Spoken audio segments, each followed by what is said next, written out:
face it, not everything you make in art is great. Sometimes you have good days, and sometimes you have bad days. Sometimes your art is excellent, and other times your art sucks.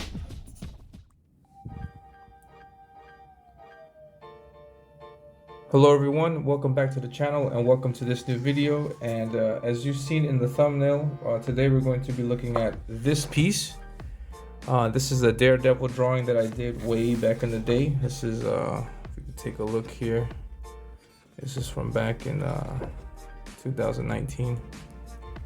And yeah, this is a fan art piece that I did of one of my favorite characters. And yeah, so today today we're going to dissect some of the flaws, a lot of the flaws that that are here on this page.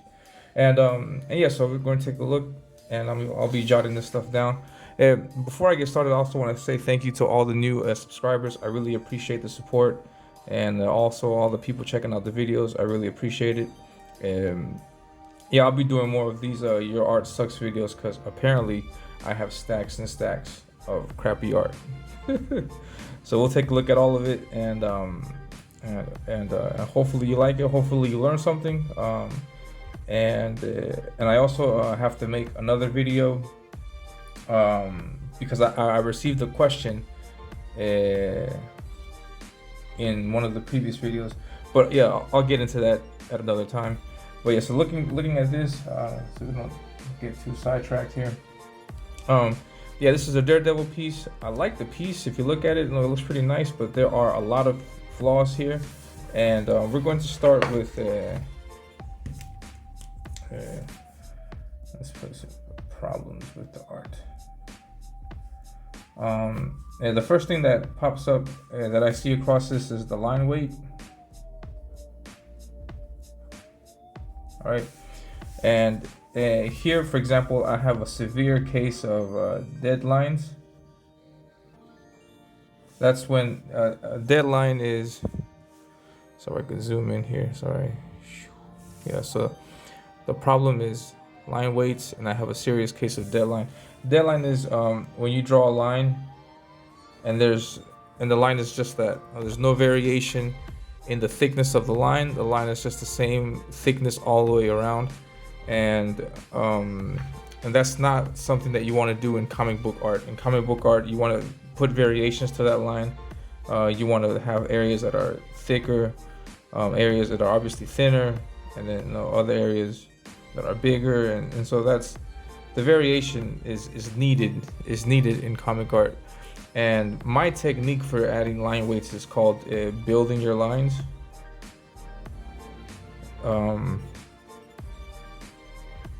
Building the lines and building your lines, which means, what that means is, I explained it in the video, but it's like you have your deadline, and then on top of that you add thickness to where you think it's needed, just like what I did here. So that's the technique. There's a video on the channel where I talk in depth about building your lines, and in which cases you should build your line and what cases you should not.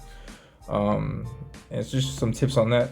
So yeah, line weight is a serious problem here, because as you can see, take a look at this one on pencil. As you can see here on the piece of art, the thickness here on these lines are all the same, on the lips, on the nose, on the contour of the mouth, everything, on the symbol, on the rope, on his billy club.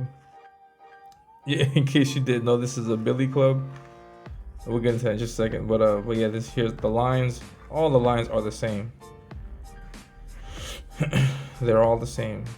I'm talking about just the basic line work, not the shadowing, but yeah, all the lines are the same. So this causes a serious problem, because one of the main goals, one of your goals in drawing and doing inks is to create the illusion of depth. The create the illusion of depth, because some things are going to be in the foreground and other things are going to be in the background. And so to create that illusion of depth,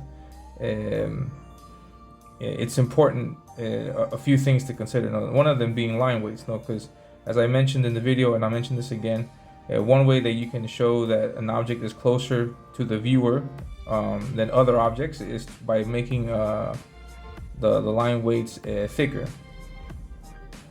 By making the thickness, by increasing the thickness of the line. So by making the lines thicker on the contours, then you can show that this piece or this shape is closer to the viewer than this shape. So that's something very important for depth. Now, that's the number one problem with this piece, because you have things, for example, like if you look at this, just analyzing this, the thing that should be the closest to the viewer is this billy club right here. It should be the closest, because the idea is that he's jumping off this building and then he's just tossing it towards the viewers, not at the viewer, but towards the viewer in that direction. So this object right here should have the thickest line weight, the thickest one by far.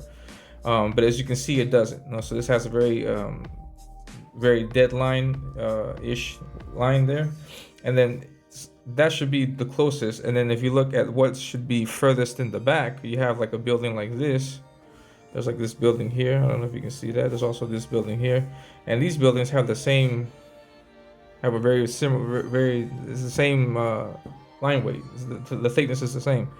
So it's really difficult to distinguish that this is much closer and this is further apart. And then in between this building and this billy club, I'm sorry, you can see that. Yeah, in between this building and the billy club, you have Daredevil. So the illusion of depth is completely broken in this. Completely broken.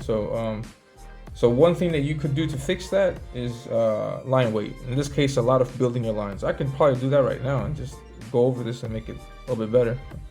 But yeah, so for example, with the billy club, I would do a really thick line around it. The backgrounds, just keep those lines as the way they are. Maybe on Daredevil himself, maybe just a little bit thicker, just to show where the shadows are at. Not too much either. I would go a little bit heavier or a little bit thicker with the line weight the further I get, or the closer I get to the viewer. So for example, here, like things like the hands, this could be thickened up a little bit. This lower part of the forearm can be a little bit thick, make it thicker. This leg is supposed to be in front of the body, so this leg here, for example, can have a thicker line weight. The foot here could have a thicker line weight. So you can distinguish this leg versus this other leg back here. This one is his right leg is closer to the viewer. His left leg is further away. So the line weight variation, should happen there. And then this should be super thick, like almost like just one thick line around it.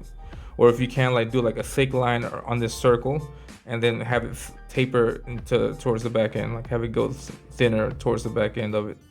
So you can see that it's coming straight at you, and that would help this out so much, just to create that illusion of depth. That would be something that I would recommend. And yeah, so line weight is a serious problem here. Another problem that I'm looking at is the figure, and specifically in this case, I'm looking at proportions. So the figure work.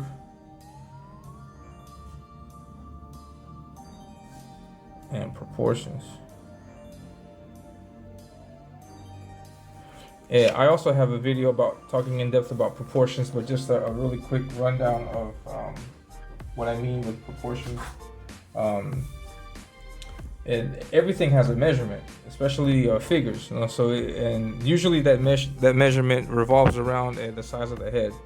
So depending on the size of the head, according to the size of the head, you can be able to determine how long the rest of his body is going to be. Now, if you draw it smaller, then the body's going to be smaller. If you draw it bigger, and then it's going to be a bigger body, and so on. But normally in superheroes with comics, the measurement for superheroes is usually 8 heads. You can't see that. Usually 8 heads, which means that if you have, I'll do this in pen, so this might not be my best work, but just take a look, just so you have an idea. If you have this, if this is your head, let's measure this out. I don't think it's too, just to give you a rough idea. You can say this is 1.5. I don't know what that measurement is, but 1.5. So the idea is that you draw the body, it's just a sketch.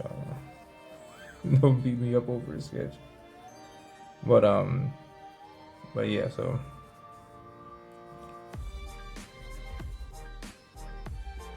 there's I'm going to show this right now in the video, but there's a reference that I always use, which is a drawing done by John Buscema for the book Drawing Comics the Marvel Way, and it has this measurement laid out. He uses Mr. Fantastic as a reference, and so he draws it. And so the idea is that from the top of the head to the bottom of the foot, there should be a space of 8 heads, which means that you could fit eight heads here. 1, 2, 3, 4, 5, 6, 7, 8.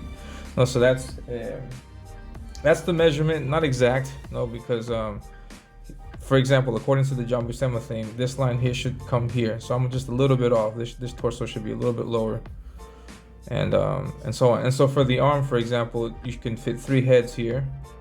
No, 1, 2, 3. You can fit 3 heads from the top of the shoulder to the wrist. 3 heads. There's 2 heads here from this bottom part of the torso to the knee. There's 2 heads here. There's 2 heads from the knee to the ankle, and so on. So this is something that you should study, especially with anatomy, you know. And so this is something that you have to consider also with your artwork. This is something that you should also consider with your artwork. Very sorry for moving that.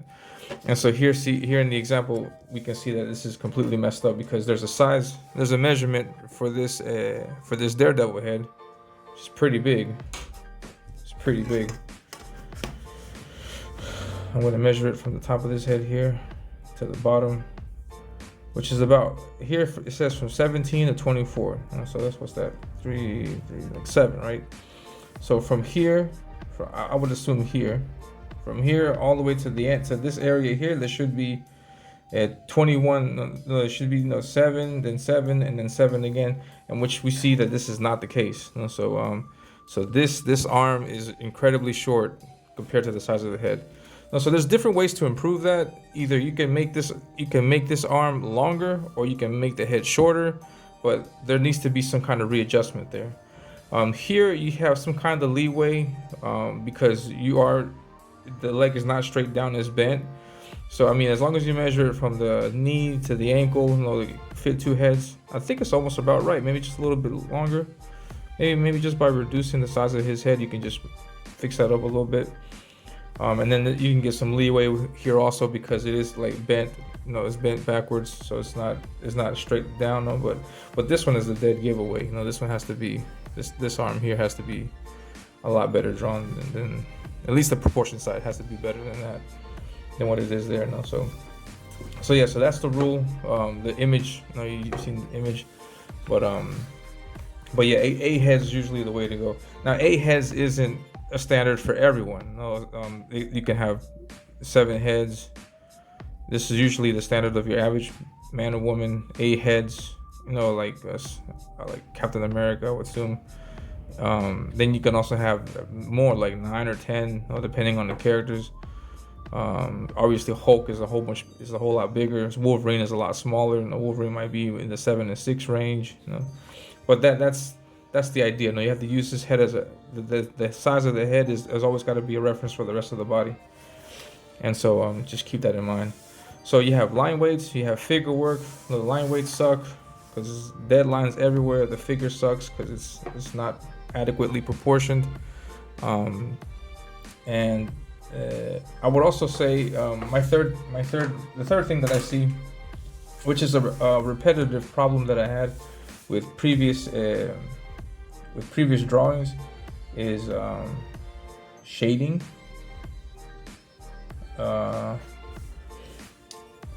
And there's different ways to shade. This isn't really a wrong way to shade. I just personally don't like it because it's a lot of work and the effects is not good because this is a lot of dead lines. Dead lines are just a lot of dead lines like that. And even for rendering, for shading, this isn't the way to go. When you render an object, it's always a good idea. I think I'll do it like this. This is usually the shape that you want for a rendering line. Now you want the bottom part of the render line to be thick, and then the top part to be thin. Because this kind of line here is what helps sell the shading. No, so if you have a thick, the thin line, that's a whole lot more. This isn't my go-to rendering pen, but I think you can get the idea.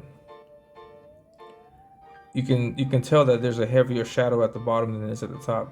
Whereas if you do a dead line, it's really difficult to differentiate that shadow, you know.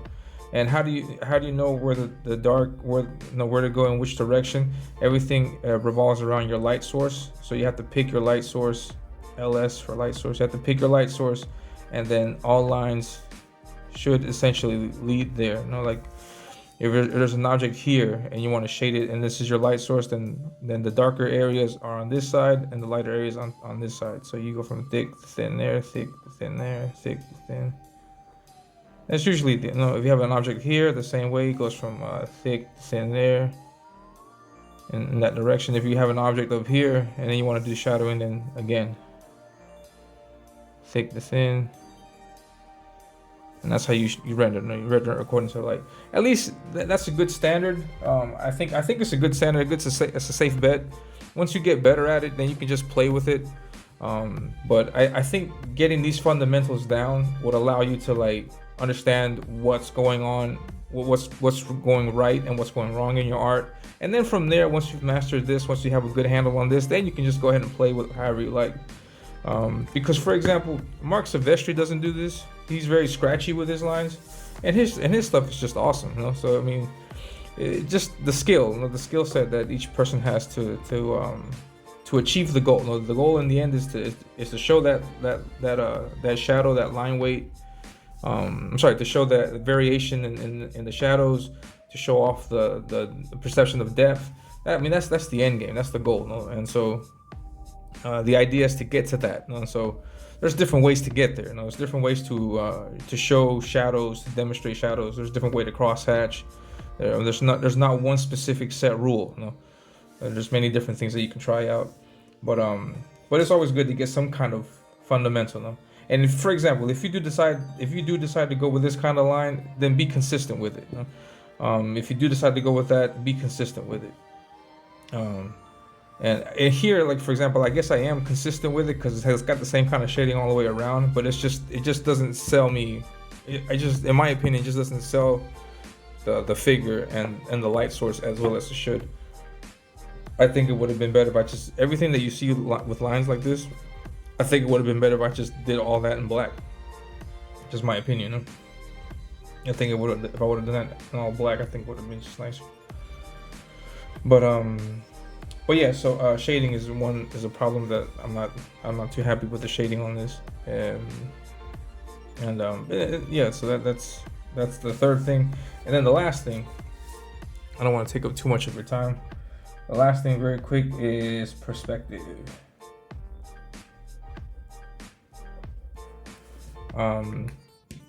Yes, this is way back in 2019. I didn't know as much about perspective as I do now. I have a much greater understanding. I'm not a master of perspective by any means, but I do have a better understanding, I think, than what I did back then. And so, as you can see in this image, there is no perspective at all with any of these buildings. So this one here, this front one here, none of these have perspective. And they're all just, I'll show you. I don't just talk it, I show you. They're all just a set of lines like this. It's just lines. Like here, I was like, okay, I'm gonna put a building here. There's the building. And then I do my lines there, and there's the building. Okay, building done. Here's another building. I'm gonna do something different.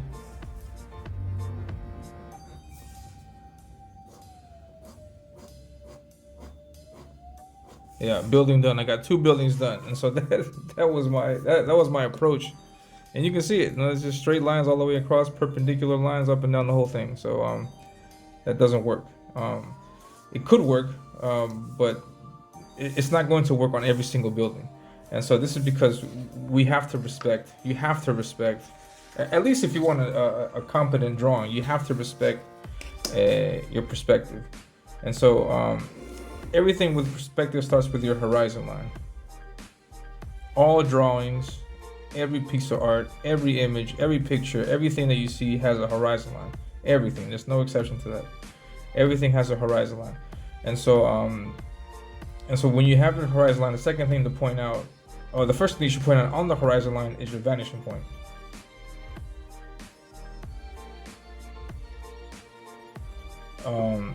So for example, if I select this, you could put the vanishing point anywhere on the line, anywhere on the line. People usually in tutorials, I put it at the center, and then they work from that, which is great.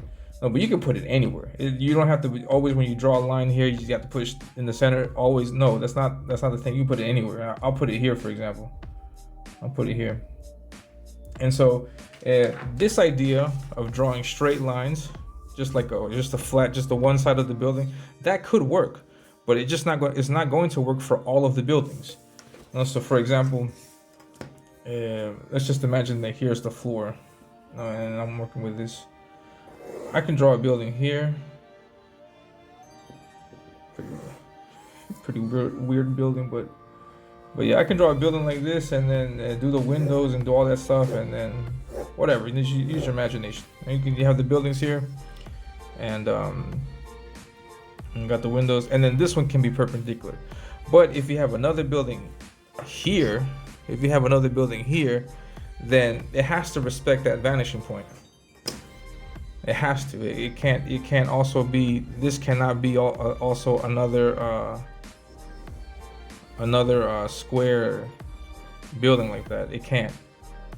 That can't possibly be the case. You can't do that. It's gonna completely destroy the illusion of depth with that. If you do that, you can't. So it has to respect that vanishing point. So if you decide to draw a building here, if you want to do this, just one single view, just a front view of this building, and then if you draw another building here, then this building has to respect that vanishing point. So you have to give it depth. You got to add the other side to it, the left side in this case. So just do a random. I'm sorry. So here's the top of the building. From this corner here to the vanishing point, you have to draw a line. And let's just say I want to make the building that big, and then from here you go back down that big. So there's your building, and then you can do more lines. This isn't accurate, but just to give you an idea of how this works, you can give more lines to give the illusion of depth. So that's how that works. And if I draw another building here,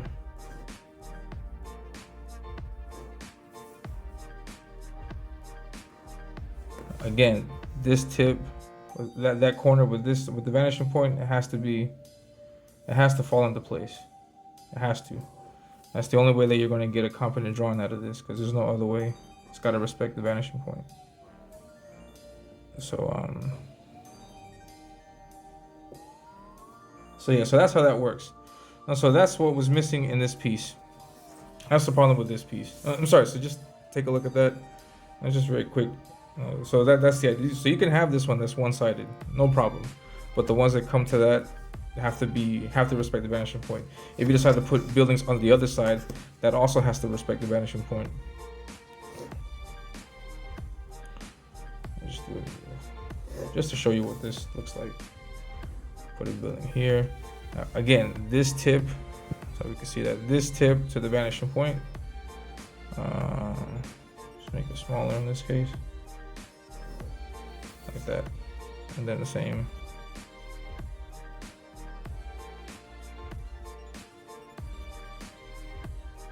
Like that, and then your lines across, lines up and down. Yeah, so that's your building. So that's how this should work. But this is not what I did for this, because I didn't have this understanding when I did this Daredevil piece. So that's what needs to be done. So in order to fix this, what you have to do is just select one building, any building you like. I'll select this one, and say that, okay, this is the building that's going to have the vanishing point, and we can just imagine, considering the figure, I think the vanishing point, considering this also, I think the horizon line might be somewhere around here.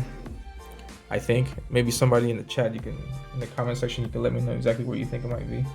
But yeah, if I put it here, for example, that okay, let's just say that I put it there, then and I want this building to be the building that's the center of attention, like the center, my center building here, no? So this means that all these other buildings on the right, they have to respect the vanishing point that I put, and I can put the vanishing point anywhere, you know? But I'm gonna put it here because I want this building. You know? So I want this building to be the center, so I'll put the vanishing point here, and then all these buildings, this back building, this building, right, this part of the building, this has to respect that vanishing point, and so I need to correct that. This water tower here has to respect that vanishing point also. Everything does, you know? So that's what you have to do there, and yeah, so that's the last thing.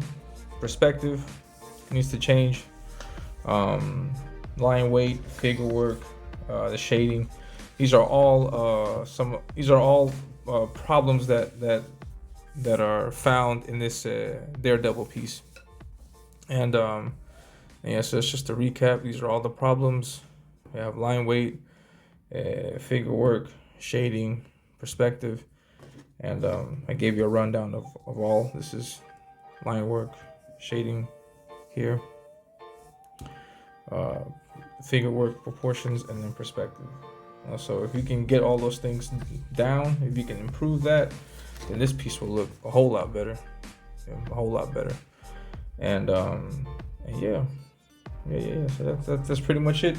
I hope you liked the video. If you did, hit that like button, hit the subscribe button. Please share the video out. Tell everybody about me. Tell all your friends about me. And once again, thank you very much for all the people that have recently subscribed. I've had like a boost of subscribers, and I'm really happy. I'm glad you guys dig the work, and I'll be sure to put out more videos. I put out a behind the art video, but nobody saw that. Nobody saw that, so I'm assuming you guys don't like that. So I'll keep doing more of these your art sucks video. And yeah, I like doing this series because you get to look at all the mistakes. I get to look at all the mistakes I made, and I get to remind myself this is the crap that I used to do, and I always got to try to improve and get better with each new drawing. And so hopefully I can do that. And yeah, if you want to see what I'm working on currently, the latest video that I have is of a Groken fan art piece. I'm currently still working on that because I had to do a few commissions, but I'm jumping back on that this week, and so I'll have the final piece done soon, hopefully. I don't know if I can show you.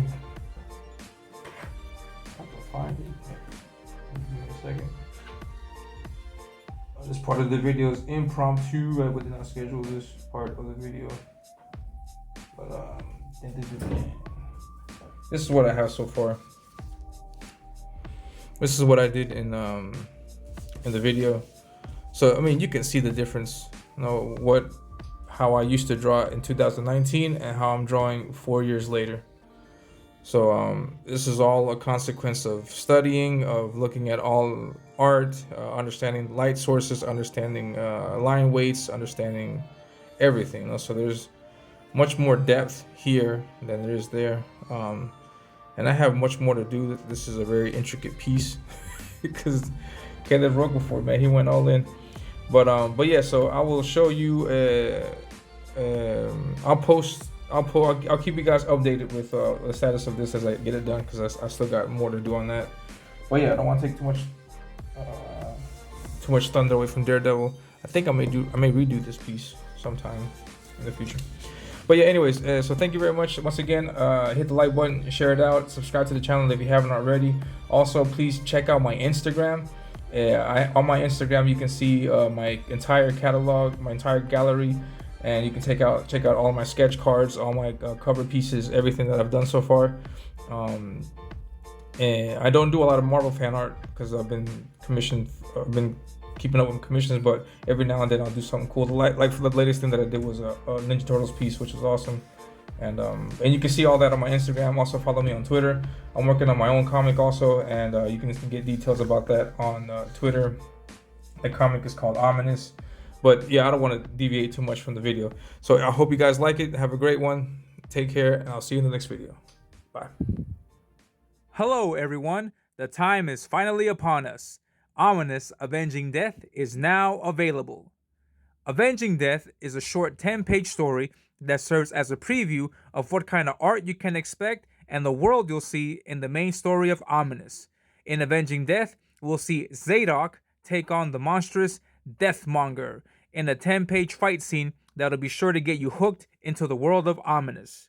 All of the artwork is done, including the line art, which was done by me, the colors, which were done by Emmanuel Orlas, and the lettering, which was done by Paul Bird. So grab your copy of the digital PDF file today for only $5. That's right, $5. Contact me in my DMs on Twitter for more information. Now, coming up next is the official trailer of Ominous Avenging Death. Enjoy.